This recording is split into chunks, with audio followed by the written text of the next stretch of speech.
This morning, chilling new video capturing the horrifying moment a school bus in Ohio packed with students flips onto its side. Students flying out of their seats, hitting the ceiling and slamming into windows. Terrified students desperately trying to climb out of the wreckage. Officials releasing this video from the December crash Monday, saying the bus overturned after being struck by another vehicle that ran a red light. 8 of the 25 students on board and the bus driver were taken to a hospital for non-life-threatening injuries. That driver, notably the only person on the bus wearing a seatbelt. While the National Highway Traffic Safety Administration says school buses are the most regulated vehicles on the road, most states, including Ohio, don't require seatbelts in large school buses. In fact, they're only mandatory in 8 states. The National Transportation Safety Board now calling on all states to require 3-point seatbelts on new school buses.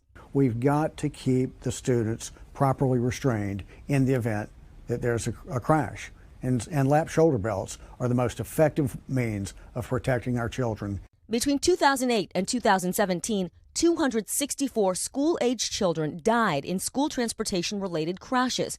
Last year, we visited a commercial crash test facility called CAPE in Indiana to see the potential risks for riding without seatbelts. Launching vehicle in 3, 2, 1. A school bus filled with 15 dummies, 8 wearing seatbelts and 7 without, was sent off a ramp at 35 miles per hour to simulate a real-life rollover.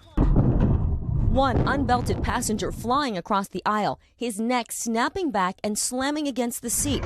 2 other unbelted riders crashing into a third. These riders did not start on this side of the bus. In the rollover event, they came out of their seats and found themselves on the opposite side. All of the belted passengers remained in their seats. Now, after images from this latest real-life school bus crash, a renewed push for 3-point seatbelts for students. We're a bit dumbfounded as to why districts are not requiring this. Certainly there is an increased cost, but when it comes to the safety of our children, what is a few more dollars?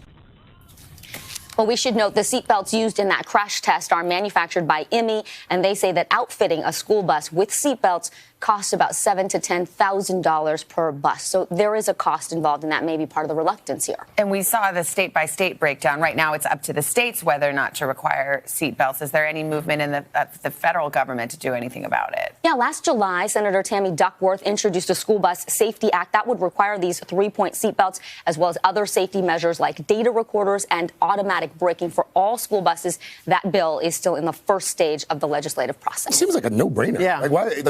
I don't know what logical argument there would be against putting. I mean, 7,000 to 10,000. Right. It seems like okay. But for tight school budgets, that's probably why. And it's not just one bus. Right. So, a lot of buses. So new buses moving forward, that's the hope that at least they will build that into the cost. When you see those images, yeah. come on. Yes, hello. Vicky. Thank you.